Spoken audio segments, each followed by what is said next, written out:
listeners, Kathy Lawless, Life Story Curator. I'm all about capturing and curating career and life stories as a meaningful way to celebrate a milestone moment like a big O birthday, anniversary, retirement, or graduation. And I'm at my best when curating photo books that move your memories from the basement or your phone or your computer to the coffee table, giving you and your family and friends access to these treasured memories for years to come. I also love curating and capturing life and career stories through this podcast series, How Did I Get Here?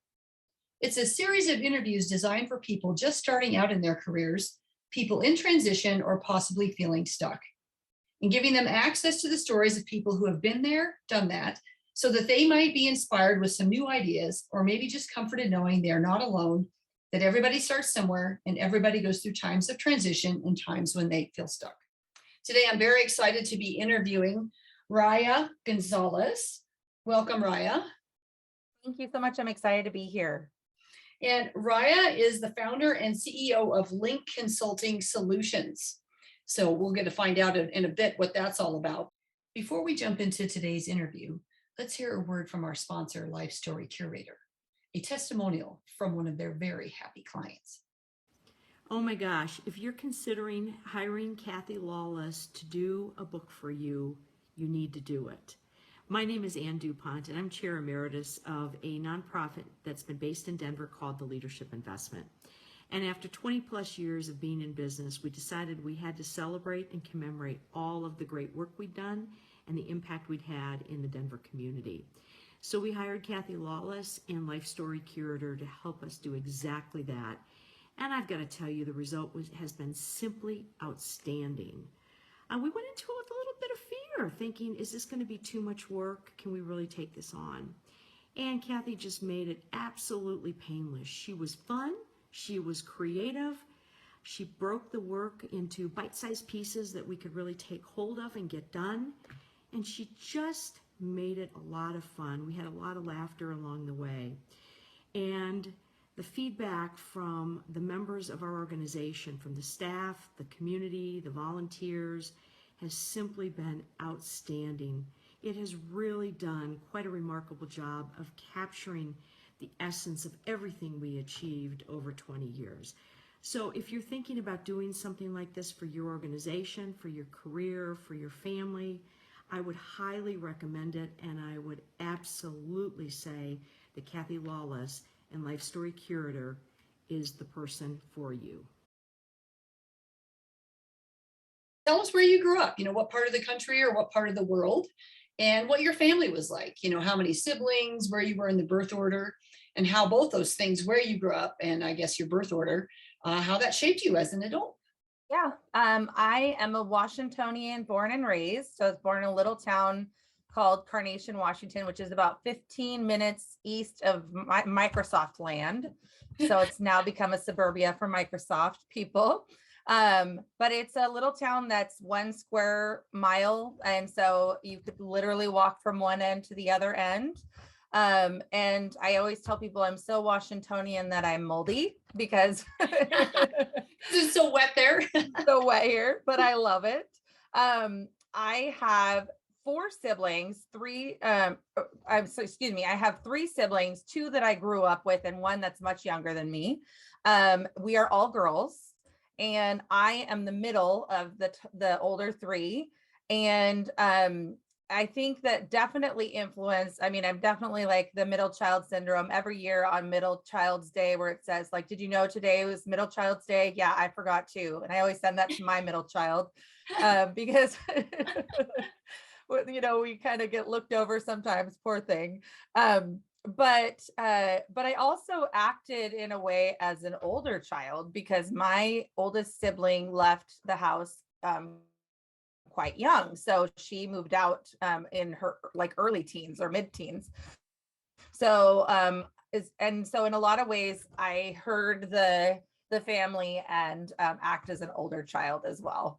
Interesting. Well, I'm a middle child, 2 sisters as well. So it's that same gender. Yes. And, yeah. So what's the age difference then between you, the top 3, and then the 4th? It's quite significant. So my older sister and I are 2.5 years apart. And there's a 5-year gap between myself and my next sister. And then my youngest sister is 2 days younger than my oldest daughter. So she is 22 years old. Oh my gosh. They were born 2 days apart. Wow. Wow. Yes. So that is quite the, yes. So you Yes. pretty much grew up as a middle child, right? Not Yes, as, I did. I know. Like, poor thing. She's, she has 3 sisters, but it's more like she has 3 aunties, because we're Yeah. so much older than her. Oh, very cool. Well, it's funny. I interviewed someone the other day and they said something about middles were different when you get into bigger families, like 4, 5, 6. Oh, yeah. Because the middles there's so many of them that are middles. Yes. It's not like your normal middle when there's 3 and you're just Correct. the middle of Yeah. 3. So very cool. So what Yeah. did you do as a young person for activities? Sports, dance, music, any? I did not. I literally, this should have been a premonition that I would end up an entrepreneur, but I babysat like from age 10 on. I babysat. So I was always working. I did do, when high school, I was on the drill team, and when they don't have the same type of drill team anymore, but it was a more like military dance type style with a lot of like ripples and pom-poms and fun stuff. And I did that for 3 years, and that was like the light of my life. I enjoyed that so much because I had never been a very athletic person.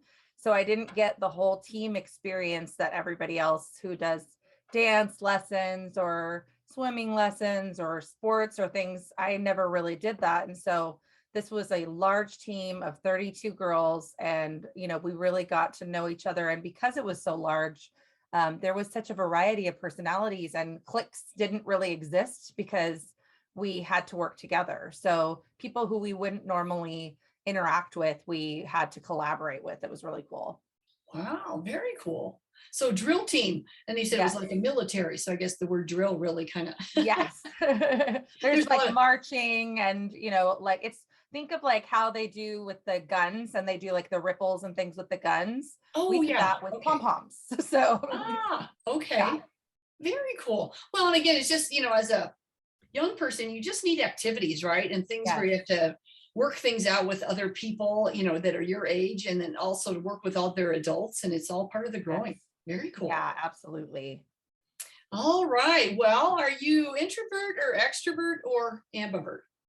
On the scale of introvert to extrovert, I'm extrovert plus. I always say that if I was an emoji, I would be jazz hands. I love people, and I am not afraid to talk to somebody in the elevator. I have to hold myself back sometimes because people make it clear that they don't want to be talked to, and I want to be like, hey, how's it going? How are you today? What brings you here? What floor are you going to? Exactly. Tell me your life story.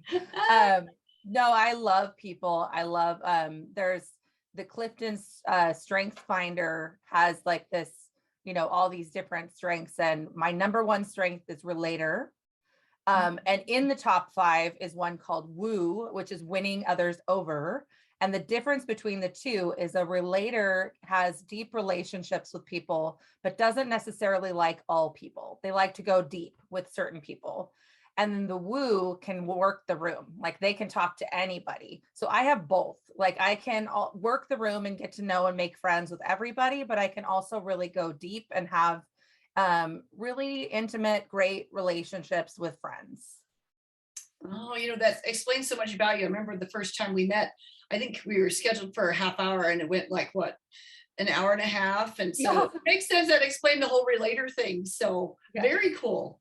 Well, thanks for adding that extra piece to that, because there is a difference between just being extroverted and then the difference between, I think, woo and relator. That totally gives us a little more insight into you. Okay, we're shifting gears a little bit here on the fun meter on a scale of 1 to 5, 1 being couch potato and 5 being life of the party. Where do you put yourself? I am a 7. A 7 on a scale of 1. I love that. Yeah. Okay. So all about the fun. Yes, I love having fun. All right. And then on same scale, 1 to 5, but this time a risk meter, 1 being low risk, 5 high risk. Where would you put yourself? This one's interesting. I'm a 3. Oh. Which as an entrepreneur is not necessarily a good thing, but I sometimes can be risk averse. Oh, okay. Well, I'm curious to find out how that plays out in your story. I love all these kind of setup questions because it really helps us gain insight into you. And then as we hear your story, they're like, oh, there's the risk Yes. part, and or there's the extroverted part or the relator part. So we'll figure how that works out. Well, cool. So Raya, tell us how or what it's like to be the founder and CEO of Linq Consulting Solutions. And then we'll get into how did I get here? Yeah. So, as the founder and CEO of Linq Consulting Solutions, I help female entrepreneurs find their perfect virtual assistant in the Philippines. So, I am a virtual assistant matchmaker. So, think all the traditional like Mulan matchmaker, but I do that for helping entrepreneurs find a virtual assistant that can help them in their business. And I love doing this. I have a team, so it's not just me, and my team is actually all in the Philippines. And I work with clients, I help them work through their doubts and their concerns about adding team. A lot of them have not had somebody work with them before, and help them feel ready when they're going to bring that person on, as well as all the nuts and bolts of finding that person for them. Yeah, finding, but I would also say there's a knack to being able to let people help you. You know, that's something you learn whenever you're in a management or leadership role, you know, that whole delegation and how did you explain it? And did you give them clear instruction? And then sometimes there's well, they didn't do what I wanted, so I'll just do it myself. And you're like, well, there's feedback loops. And I mean, there's all kinds of ways to make this really successful for you. So I'm guessing you probably touch on all of that too, right? Yeah, I would say I'm a delegation educator. Ah, that's a little longer title though, right? Yes. Yeah. Well, awesome. Well, so now I got to know, well, back when you were a junior high school, when you weren't doing drill team, what did you want to be when you grew up? Is this what you thought you would be as an entrepreneur since you were already babysitting? No, I really thought initially like my elementary dream was to be a nurse, which later became a dream again. But I had decided after doing a career report, because I found out that they make $40,000 a year at the time and that they only work 3 to 4 days a week. And I was like, whoa, stop it. That's a lot of money. That I wanted to be a physical therapist. And so that is the only reason why I wanted to be a physical therapist. So like, you know, spoiler alert, I'm not a physical therapist, but I really structured my whole academic experience in high school around getting into a very specific school for physical and occupational therapy. And I think I burnt myself out a little bit because I was trying so hard to do that. But yeah, I just really thought for some reason that was so much money and that would be a great path for me, which now makes me laugh. So well, when you said nurse and then physical therapy, I mean, were you always kind of in that space? I mean, you were comfortable in that space of, you know, working with people physically and all of that? yeah, I think so. I mean, I didn't do like I did the traditional retail and restaurant jobs for most of my early you know, youth and early adulthood. But you know, now that you say that, my grandfather was retired, but he was a pediatrician and my aunt was a nurse. And so there may have been some like subconscious influence of the being in the healthcare field. So Oh, yeah. Because I got to say, as a young person, I remember saying, definitely not a nurse, definitely not a doctor, anything in the medical field. I was like so squeamish about everything. That wasn't ever going to fit for me. I didn't know what I wanted, but that was one of the things I knew I didn't want. that's half the battle. Yeah. So then I would guess then, did you go to trade schools or college or, you know, how did you get all your training then? So I went to the School of Hard Knocks and got my MRS. I got married at 19.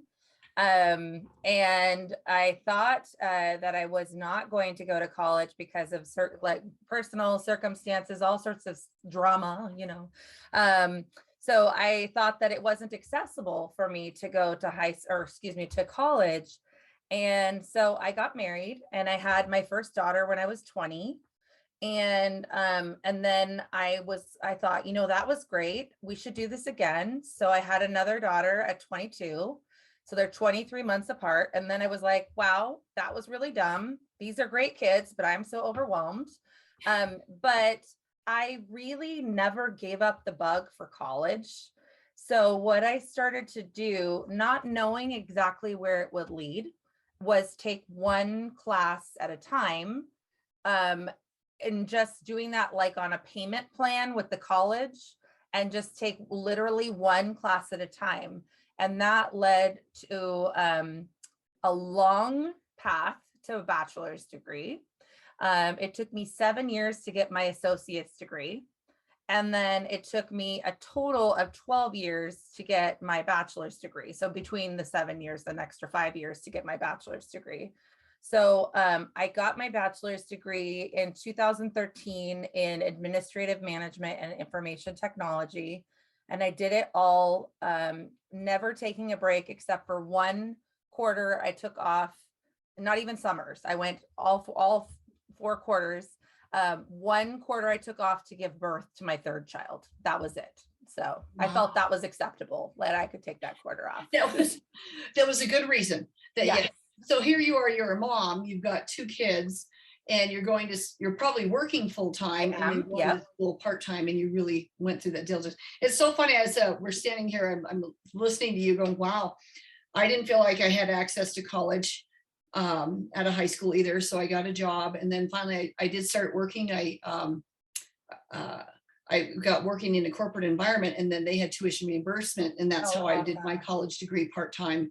Yes. And it took me 6 years to get my bachelor's going part time, and I would take summers off sometimes. Yes. So yeah, high five. So it's kind of funny. We have this pattern in our lives. It's very interesting. I did not have any children though, so I applaud you that. I don't know how you did all that. You probably did homework together, maybe, huh? Oh no, it was just chaos. It was just chaos. So I also heard a shift in all of a sudden you're in degree in information technology. So when did that shift happen away from physical therapy? You said you kind of got burned out on the physical therapy thing. Did that happen even before you started some of the college courses? Before high school was done, I was done with that, because I had taken so many, like, other kids were taking fun classes and I was taking trigonometry and advanced physics, and so I just completely burnt out on all of it. And there was like a lot of difficulty at home. And so it just like demotivated me to move forward, because I felt the sense of like it wasn't going to be possible. So I just kind of gave up on everything. And so when I started college, as a mom, I went with a fresh perspective of just saying, like, let's just see, like, I just desperately want to be in school. Like, this is so part of who I am. And I thought that this wasn't going to be possible. And I'm like, by God, I'm going to make this happen. Like, how do we make this happen? And I literally went down to the school and I was like, tell me how I can make this happen. And then they told me about this payment plan program. And so I just took general education credits and then I thought, well, I'll just get a business degree. So my original degree was business administration. I had to change to administrative management and information technology because I had my third daughter, and that degree was completely online. The classes after that point were completely online, and I couldn't attend in person anymore. And this was when online college was not, it was fairly new. Yeah. So it's the information technology part. I always tell people I can't fix your computer, but I can tell you what software to use to make your office run better. That's really where it comes in. And that's also very practical from a user perspective. So that's really helpful. Well, that explains a lot. Then I am curious, how did you create that shift for yourself? You were resigned that you couldn't do it.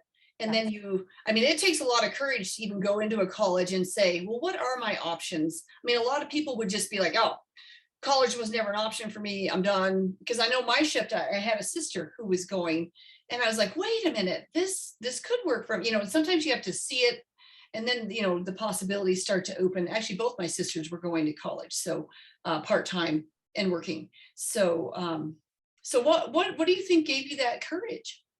I think there were two things. The first thing was I was the only one my age that had children, you know, one child, let alone two children.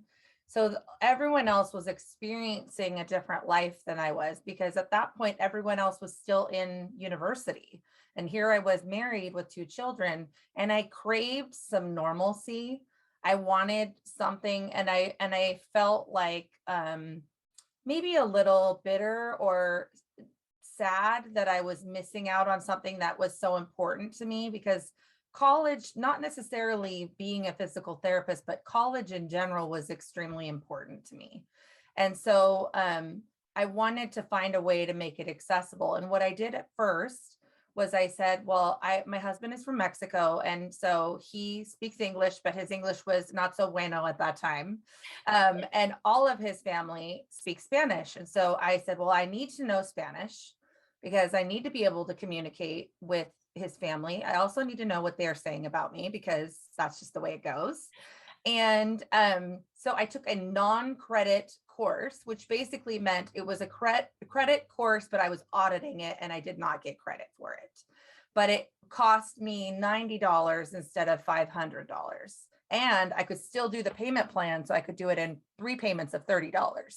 And so I took this non-credit course, and I took a couple of them just to get back into the groove of it. And I still thought that this was not possible. But once I got into the system of being in the college, and just like the feeling of learning and just being a different person, you're a different person when you're on campus. You're like, you just feel invincible. You just feel like, yes, all the knowledge in the world is in my hands. And so once I had that taste of that, it was game over for me. I had to find a way. Yeah. And then it sounds like your personality is so persistent. You're like, and I'm going to finish. And you're very disciplined with your with finishing. Yeah. I remember thinking, you know, I was just, once I decided to go, I knew I was going to finish. That was never even an option. It was more a matter of when. But it just felt right to be in action and be doing that. And that I just knew I was improving myself and learning and growing. And so, yeah, it was pretty powerful, I think, when you're in that state.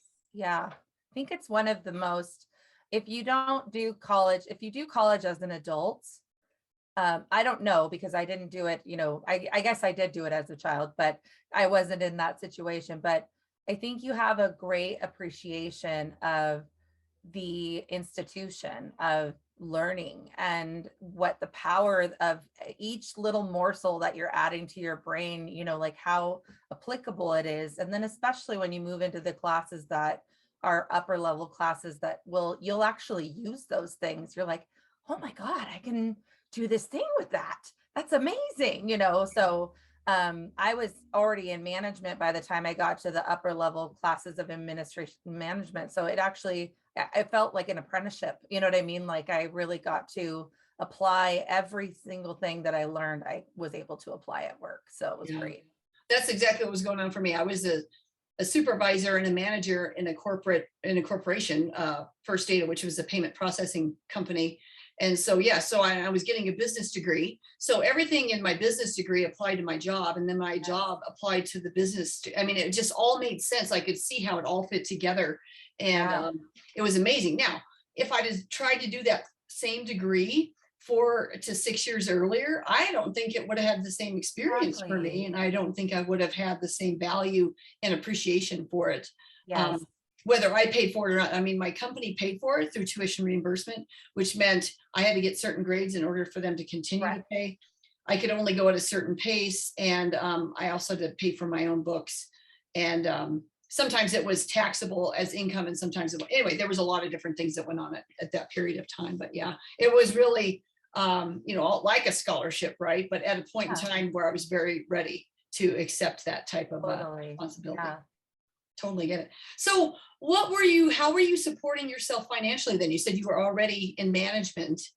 you said something about retail earlier. Were you kind of in a retail space? And so I'll just walk you through the little mini journey of how I went from babysitting to being an entrepreneur. But so I did have a babysitting empire. We laugh about that, but I babysat an empire. I love that. I babysat 6 days a week after school and on the weekends. So I had regular parents that I was their overlap babysitter. So one would work night shift and one would work days, and I would babysit in between. And so, yeah, I did have a babysitting empire. That was true statement. I did move into like more traditional retail and restaurants. And I was doing that when I had my first child, and a friend encouraged me and said, like, why are you like working at Ross Dress for Less? Like, you are super smart. You should be doing something that makes more money. And I was like, well, I don't have a college degree. And they're like, why don't you just look around? And so I got a job with a local hospital in their catering department. And but it was $4 an hour more than I made at the retail job. And it came with complete with fully paid for benefits and just a whole different ball game. And it still wasn't like a ton of money, but it was a significant amount of money more. Yeah. And so I worked there for 3 years. I ended up moving into the telecommunications department. So I was the hospital operator. And we also acted as the answering service for about 300 doctors' offices in the area. So when they would go to lunch or when they would sign off for the day, we would be the ones that would page the doctor if there was an emergency. And so I became weekend supervisor of the telecommunications department. And I was, I must have been 23 at the time. So super young, but I was promoted to that. I thought to myself, if I can do this, I could be a medical receptionist and I could make more money. So I put my resume out there and I got a job in a dental office. And that was $3 more an hour than I was making at the hospital. And I worked my way up in the dental field, which is kind of this little tiny incestuous little group. It's hard to get into the dental field, but once you're in, you can work your way through. And I worked in specialty practices. And through this time, I was going to school and whatnot. And I worked up into supervisor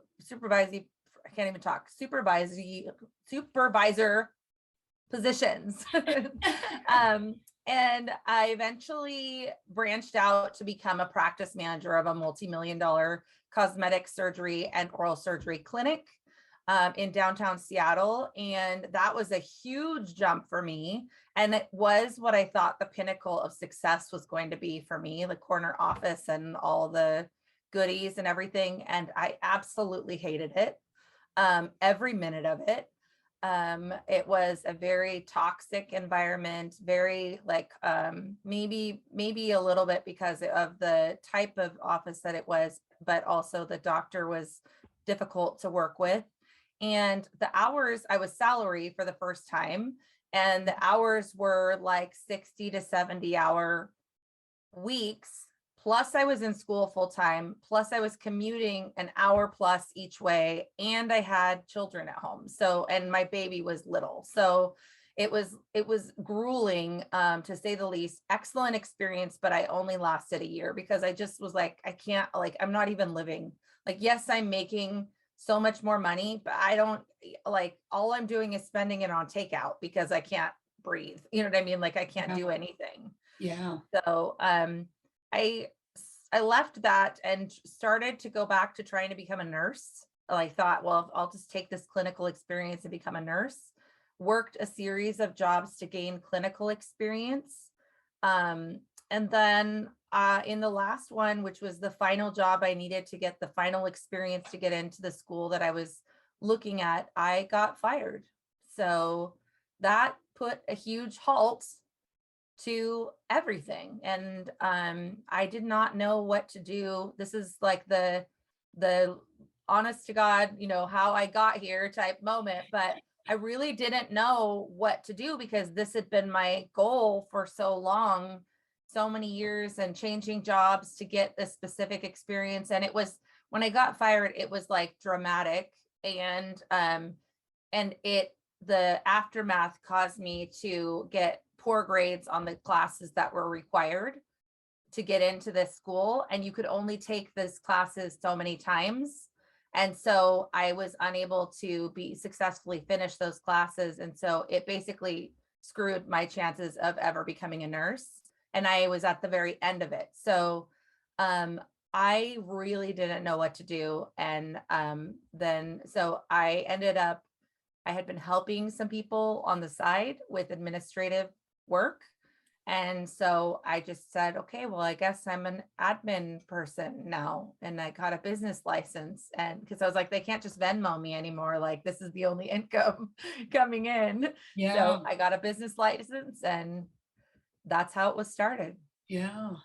Well, I'm guessing your state of mind was also probably not very positive at that point, if that impacted your schoolwork and everything, to be fired and to be in a, you know, wherever you were at, that to be in that environment where it wasn't working, obviously. Yes.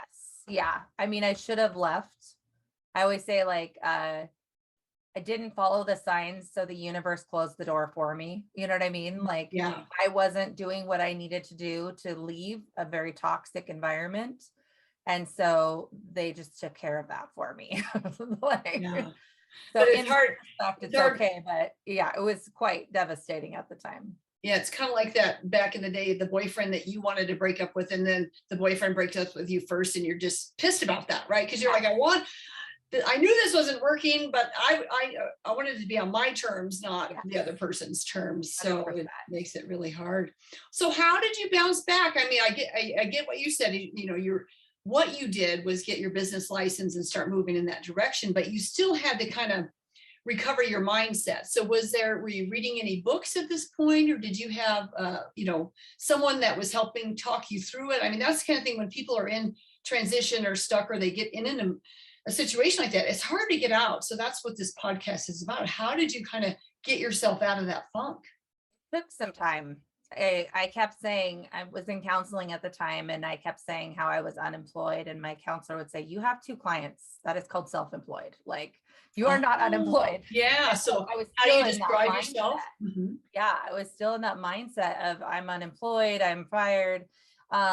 And I just stayed there for a while. And I think 2 things really brought me out. One was I accidentally came across the TED Talk by Mel Robbins, Stop Screwing Yourself Over, which is fantastic. If anyone it's before she was Mel Robbins. So it's a fantastic TED Talk, but it really talks about stop being fine. Stop being fine. Be horrifically awful or amazingly excellent, but stop just existing, because you are wasting your life and you're not fine. So by being fine, you're giving yourself permission to not be fine. So don't do it. Like, live. And I remember sitting in my car and listening to this and just going, oh my God, this is what I'm doing. I'm just living. I'm just letting it happen to me. I'm not like taking the bull by the horns. I'm just letting life happen to me. And then it feels horrible because it's happening to me. So that was a huge impact and caused me to sort of start moving around a little bit and seeing what I could do. And then I took a course called the Pacific Institute, which is a mindset course that Pete Carroll uses with the Seahawks too. But it's all about visualization and affirmations.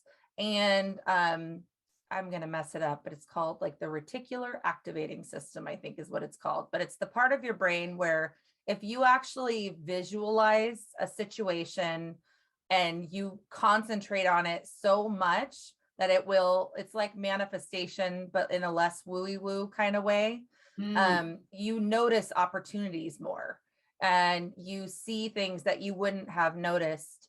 And you just, they talk about seeing what you would like to have happen and closing your eyes and imagining it happen, but not imagining like you're walking across the stage.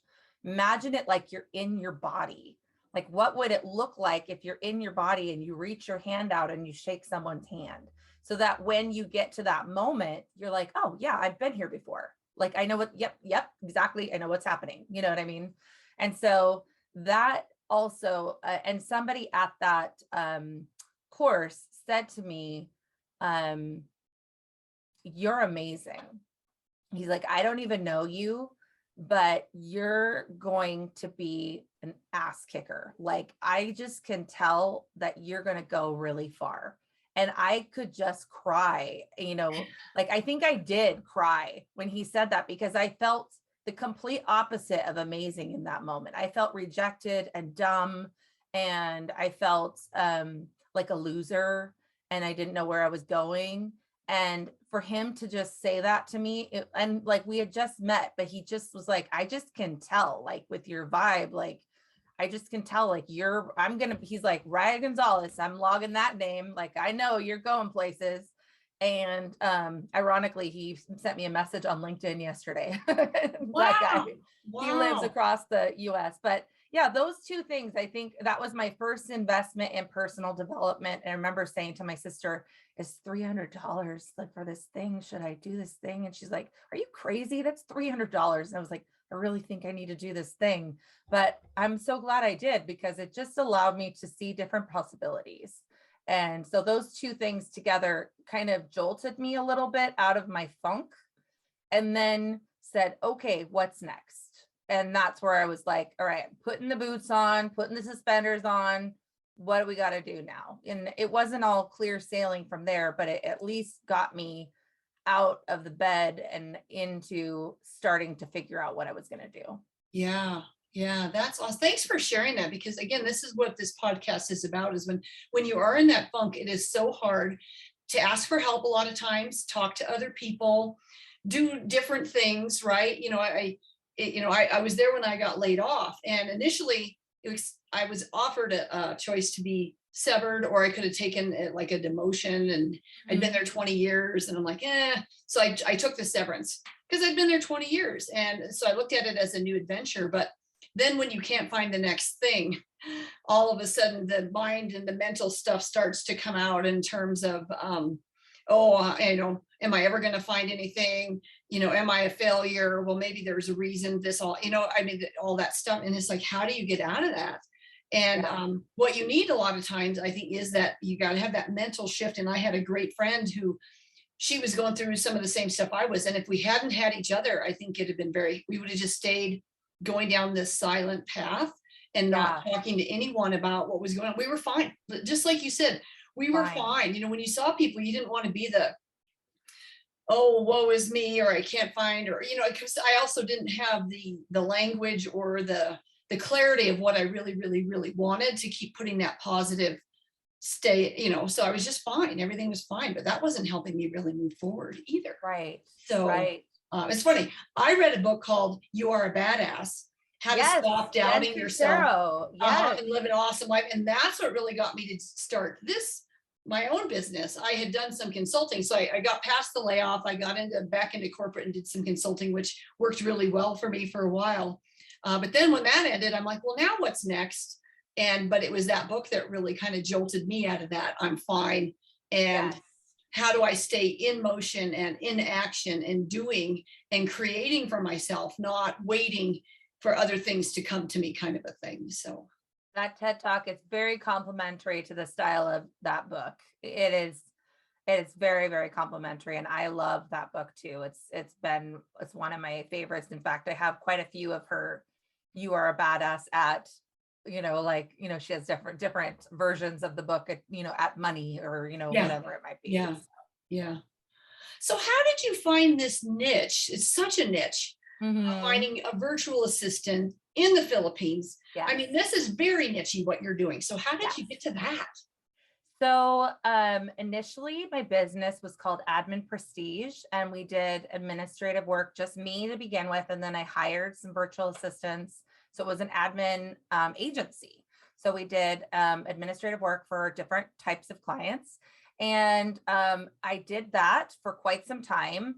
Then with the pandemic, and I had a really bad car accident in 2020 as well, I realized, like, with a lot of introspection, that I absolutely hated it. And so I was like, how do I take what I love and transform it into something else. And at the same time, I had a friend, and I had hired some beautiful women from the Philippines to help me, in addition to some women that I had here in Washington State. And so I had a friend who said, I want to hire a virtual assistant in the Philippines, but I don't know what to do. She's like, can you help me? I'll pay you. Like, just help me do this, you know? So we did it, and it was never supposed to be like a service that I provided. I just like did it for her, but I did it with my assistant, and we kind of came up with the system and like worked it out. That assistant is still to this day working with my friend. And she was so excited and loved what we did so much that she went out and told everybody, like, you have to hire Raya. She's amazing. She did this thing and I'm so excited. And so I started getting clients, and I was like, okay, I mean, sure. Like, we knew what to do because I'd done it I'd hired for myself. And then it's not rocket science really what we do, but what we do is make it seamless for our clients. And we make it easy, and we have the knowledge because we've done it before. And then we also do consulting so that they feel ready to take on that person. And so it just developed. And and when we realized that it was going to take off and be the thing, we just like dug deep and we're like, okay, how can we do this the most awesome way possible? How can we give the most value? How can we make them feel the most secure? How much can we pack in here for the value that we're providing? And that's how we came to what we have today. And at this time, what we do is we actually use the extended DISC facilitator assessment to help match personality as well as those skills. So that's kind of how we ended up with that, was accidental surprise. Accidental surprise. I love that. It's kind of like when people say, oh, I fell into this. Yes. And in a way, that's what happened, right? Is the friend Yes. said, hey, you've done this, help me through it, but I'll pay you. That's also great when they'll pay Yes. you. And it's so funny you said it's not brain surgery or rocket science, whatever you said, but usually when you become an expert at something, you feel that way, right? You Yes. see, oh, this is so easy. Oh, you can do this. And then, but that's because you're really good at it and you've done it enough times and you have all the experience with it. So that's awesome. So what is it? You said, you didn't like being the assistant, but you said, I wanted to do what I love. What is it that you love? What's your personal niche? Yeah, I love connection. I love working with people. I'm a big idea person. So I like seeing opportunities for other people to be able to expand their business. And in this way, what I'm doing specifically is helping people figure out how they can utilize their virtual assistant to the max. That's where I say that I'm a delegation educator. It comes into it is like, how can you utilize this person so that you can really reclaim what you love? And so every client is unique. Every client has their own set of situations going on, and what they need help with.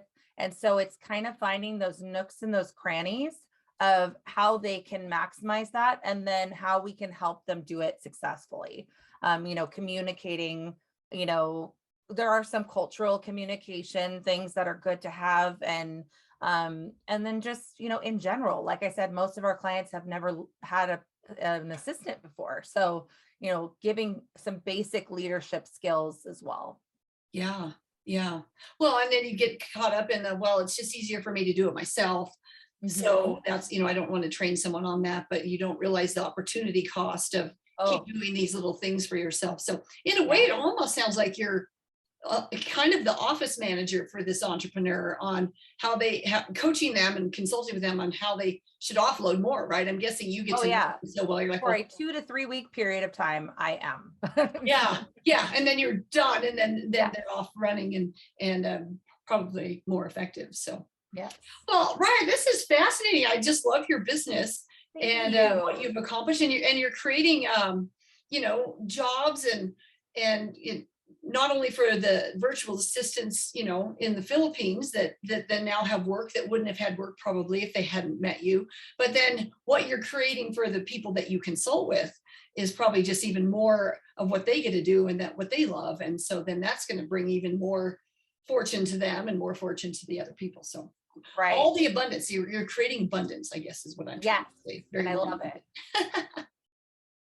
Well, and I could probably keep chatting with you all afternoon, but we do have to start to wrap up. So I have 2 wrap-up questions. So we'll start with the first, which is, when you look back now on your career, what do you think served you best? It can be a strength, a habit, a discipline, or maybe it's a personality trait, but what do you think has kind of served you best and got you where you are?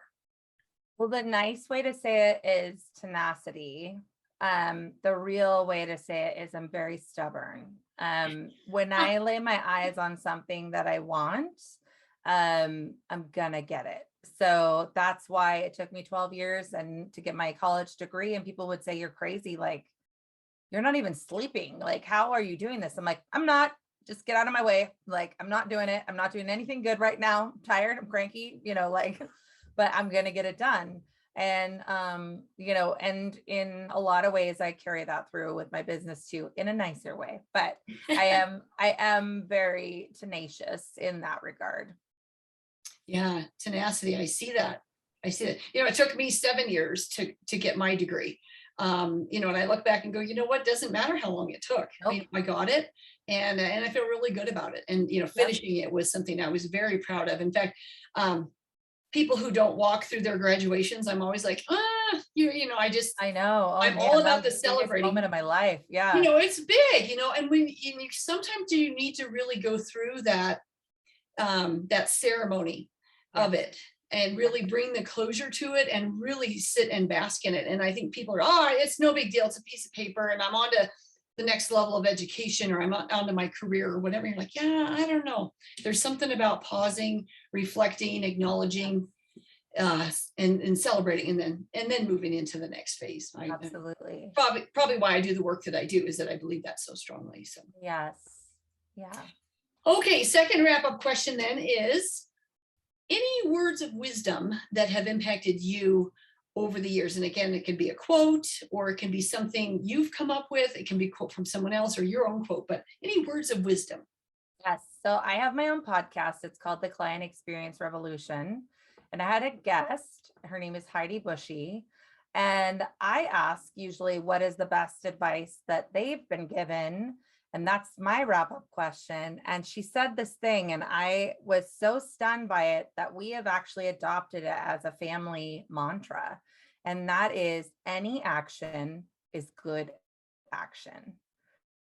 And when you're having those days where, because we all have them, even if you don't struggle with anxiety or depression, where you just don't even want to get out of bed, or you're feeling extra sad about something, or you're mad, or you're demotivated, or whatever it might be.